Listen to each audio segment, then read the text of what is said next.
میرے حضرت عبادت میں لطافت خوب رکھتے ہیں، رہے تقویٰ پہ چلتے ہیں، فقاہت خوب رکھتے ہیں۔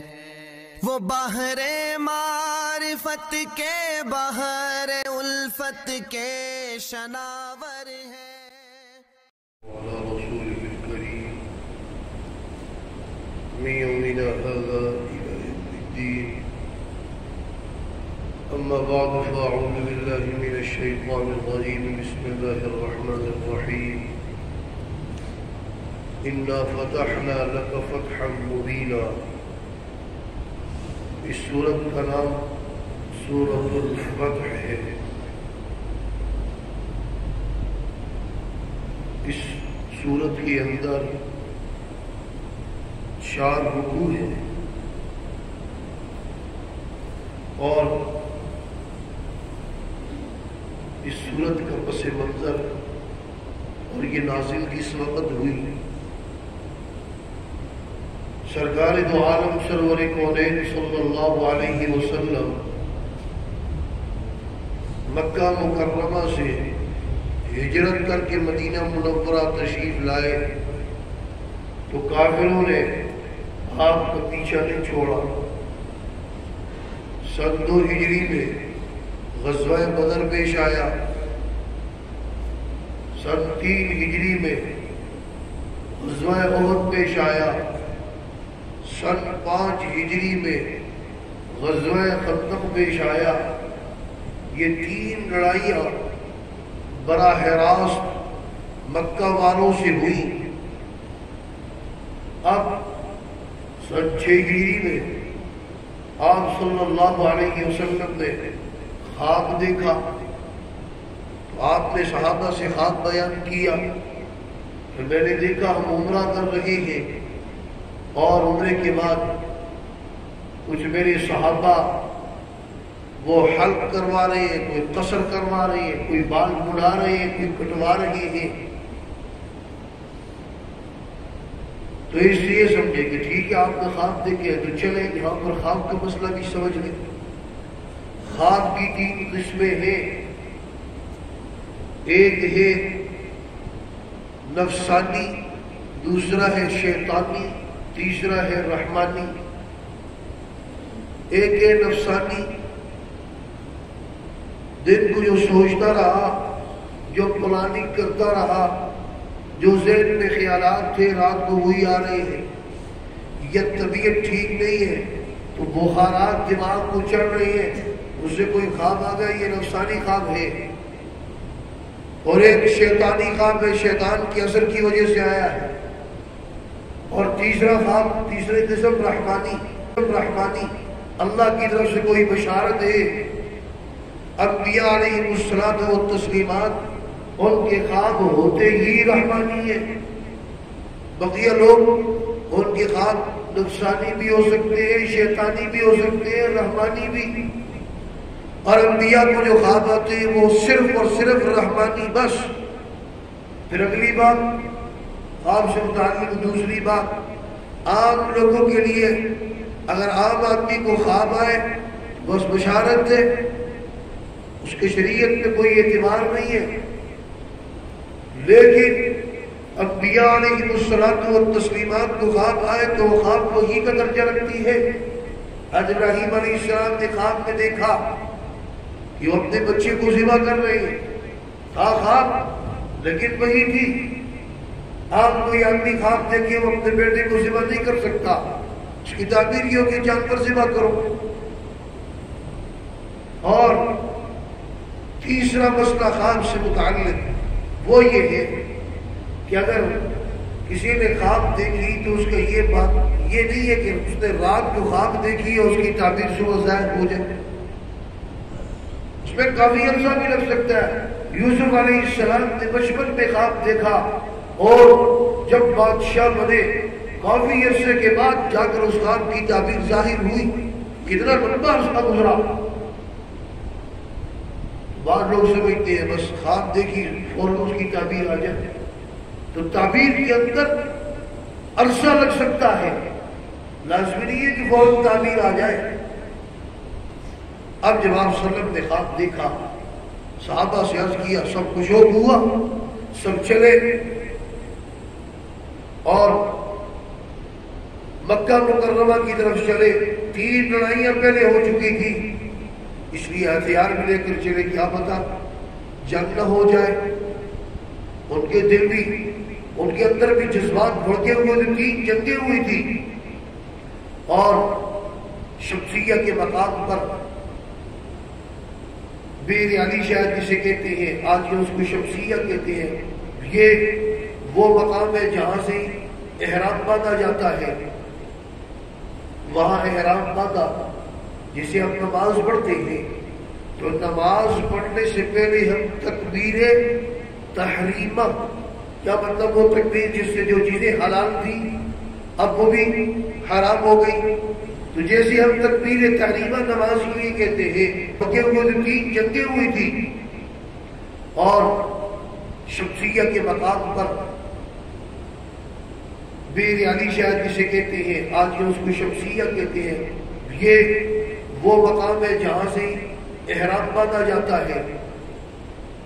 وہاں احرام باندھا، جسے ہم نماز پڑھتے ہیں، تو نماز پڑھنے سے پہلے ہم تکبیر تحریمہ، کیا مطلب وہ تکبیر جس سے جو چیزیں حلال تھی اب وہ بھی حرام ہو گئی، تو جیسے ہم تکبیر تحریمہ نماز کے لیے کہتے ہیں عمرے کے لیے، اسی طرح یہ مقام ہے، وہاں سے احرام باندھتے ہیں۔ تو یہ احرام باندھنا، تلبیہ پڑھنا، گویا کہ ایسے جیسے نماز میں ہم تکبیر تحریمہ کہتے ہیں، احرام کے بعد بہت ساری وہ چیزیں جو پہلے حرام تھی، سلا ہوا کپڑا، اسی طرح بال کتروا سکتے تھے، اب نہ سر اڑا سکتے، نہ پوچھے کتروا سکتے، نہ سلا ہوا کپڑا پہن سکتے، بہت ساری چیزیں جو پہلے حلال تھی اب حرام ہو۔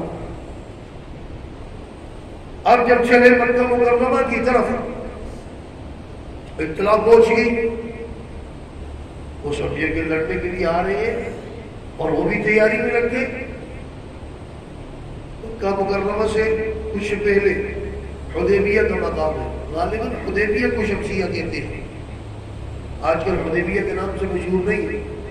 بہرحال جب وہاں پہنچے صحابہ اکرام اور آپ صلی اللہ علیہ وسلم، تو جب پتہ چلا وہ بھی تیاری کر رہے ہیں، ایسا نہ ہو کہ کہیں لڑائی ہو جائے۔ صحابہ اس ارادے سے نہیں آئے تھے، آپ صلی اللہ علیہ وسلم اس ارادے سے نہیں تشریف لائے، عمرے کے ارادے سے آئے تھے۔ فرمایا کہ کوئی جا کر بات کرے۔ حضرت عمر رضی اللہ تعالی عنہ کا فیصلہ ہوا، حضرت عمر جا کر بات کرے۔ سرکار نے حضرت عمر سے فرمایا کہ حضرت آپ کا حکم سر آپ پر میں چلا جاؤں گا اور بات کروں گا، لیکن آپ کو مجھے میری طبیعت میں حدت ہے، کوئی بات غلط کر دی تو مسئلہ کھڑا ہو جائے، میری طبیعت میں حدت ہے، تیزی ہے، کوئی غلط بات برداشت نہیں کر سکوں گا۔ آپ اگر کہتے ہیں میں چلا جاؤں گا، لیکن بہتر عثمان ہے۔ حضرت عمر نے مشورہ دیا اور فرمایا اگر آپ کو حکم ہے تو میں چلا جاؤں گا۔ پتہ چلا طبیعتیں تبدیل نہیں ہو سکتی، مصرف تبدیل کرنا چاہیے۔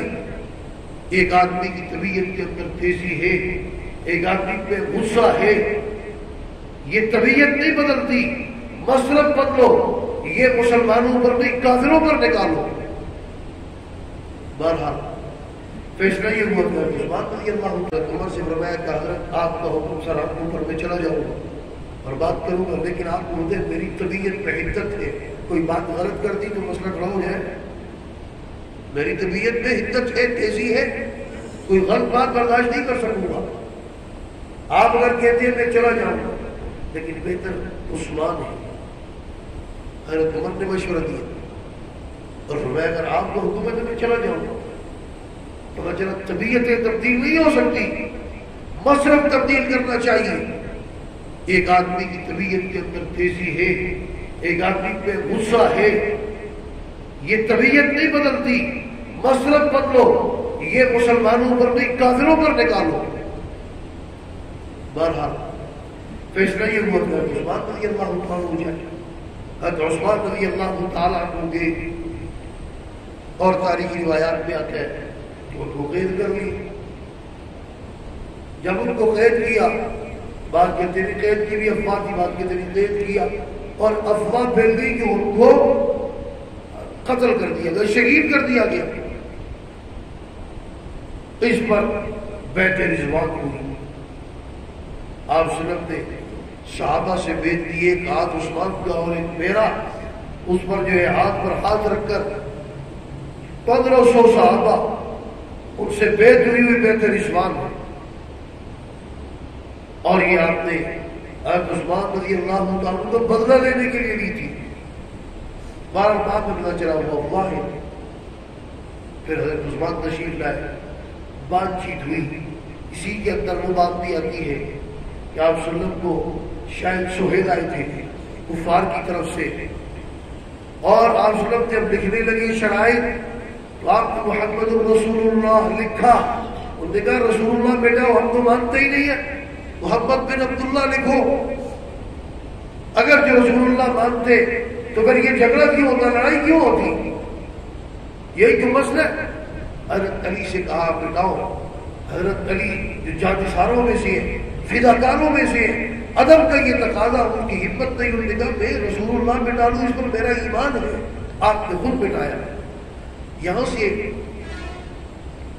مفسرین لکھتے ہیں کہ اللہ تبارک و تعالیٰ نے آپ صلی اللہ علیہ وسلم کو علوم عطا فرمائے۔ جو کہتے ہیں نا کہ آپ نبی امی تھے، بعض اس کا مطلب کہتے ہیں ان پڑھ، کہا نہیں یہ بات ٹھیک نہیں، یوں امی کا معنی یہ کر سکتے ہیں آپ نے کسی سے پڑھا نہیں تھا، نبوت سے پہلے طے نہیں کیا، بقیہ آپ کو آتا نہیں تھا، لکھنا نہیں آتا تھا، تو آپ نے خود کیسے مٹا دیا؟ آپ کو پتہ ہی یہ لکھا ہے میرا نام محمد رسول اللہ لکھا ہے، آپ نے خود مٹایا وہاں اور محمد بن عبداللہ لکھ دیا۔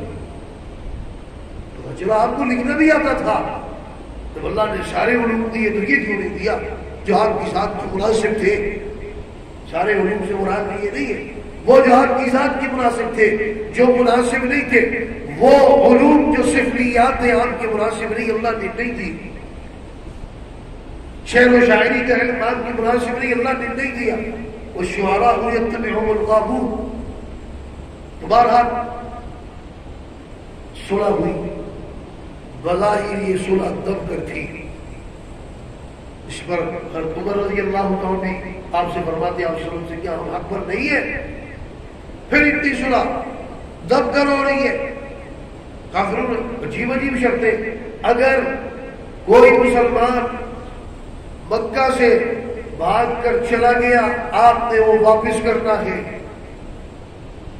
اور اگر مدینہ سے کوئی مسلمان آ گیا ہم نہیں کریں گے، مکہ سے کوئی چلا گیا بھاگ کر آپ کو آپ بھی ہمارا واپس کرنا ہے، اور مدینہ سے کوئی چلا گیا تو ہم نہیں کریں گے، نہیں دیں گے، برابری نہیں ہے۔ دیکھو وہ مدینہ سے تو آنے کسی نے نہیں تھا، بارہ آپ شرطیں منظور کر لی۔ اور پھر مشہور واقعہ حضرت ابو بصیر رضی اللہ تعالیٰ عنہ وہ آئے اور پیچھے سے کافروں کے کارندے بھی آ گئے کہ صلح تھی جو یہاں سے آئے گا، معاہدہ تھا جو یہاں سے آئے گا اس کو واپس کرنا ہے۔ ابو بصیر کو بھیجیے، آپ نے دیکھو کلمہ پڑھے جانثار معاہدے کی پاسداری، اور کہا دیکھو ہمارا معاہدہ دل نہیں کرتا تھا لیکن معاہدہ ہے کیا کریں۔ اور حضرت ابو بصیر کا جانا، وہ گئے راستے میں، انہوں نے باتوں باتوں میں تلوار لی اور ان کا کلا کما کیا، اور مدینہ منورہ اور مکہ کے درمیان ایک جگہ کی وہاں اڑا دی۔ اب جو بھی مکہ سے آتا، ظاہر بات ہے معاہدہ تھا، وہ بجائے مدینہ کے جانے کے حضرت ابو بصیر کے پاس چلا جاتا۔ اب ان کی ایک اچھی خاصی جماعت بن گئی، اور اب ان کے قافلے جاتے، ان کے قافلوں پر حملہ کرتے، ان کو اپنے ڈالے پڑ گئے۔ اب یہ معاہدے کی یہ شرک نے کہا نہیں، جو چاہتے ہیں آپ اس کو مدینہ بلا لیں۔ آپ صلی اللہ علیہ وسلم نے جب اپنا روکا بھیجا تو حضرت ابو بصیر رضی اللہ تعالیٰ عنہ اس وقت آخری سانسوں میں تھے۔ بہرحال یہ واقعہ بھی پیش آیا اسی صلح کے ضمن میں۔ دوبارہ جب یہ صلح ہوئی تو یہ بظاہر یوں لگ رہا تھا کہ صلح دب کر ہوئی، اور آئندہ سالانہ اس سال عمرے کی بھی اجازت نہیں، آپ جانور بھی لے کر کے ہوئے، عمرے کے دوران آپ بھی جانور لے کے جا سکتا ہے، اچھی افراد ہو اس کے لیے بھی جاننا ضروری نہیں ہے، لیکن کوئی لے کر جائے جمہور نانا نور. بہرحال حلق کروایا. صاحب نے پوچھا آپ نے تو خواب دیکھا تھا؟ فرمایا میں نے خواب دیکھا تھا، یہ تو نہیں کہا تھا کہ اسی سال سن 6 ہجری میں ہوگا. بالکل شروع میں نے بات کی تھی کہ خواب کی تعبیر یہ نہیں کہ رات کو دیکھا صبح خواب کی تعبیر ظاہر ہو جائے، اس میں عرصہ نہیں لگ سکتا. اب یہ سن 6 کا واقعہ ہے. دیکھو 8 میں مکہ فتح ہوا. فتح واقعی میں یہ سورہ فتح تھی. جب واپس آئے تو واپسی پر یہ سورت نازل ہوئی. اتنی لمبی گفتگو، اس کا مقصد یہ تھا کہ یہ سورت، اس کا پس منظر کہ یہ کس پس منظر میں نازل ہوئی.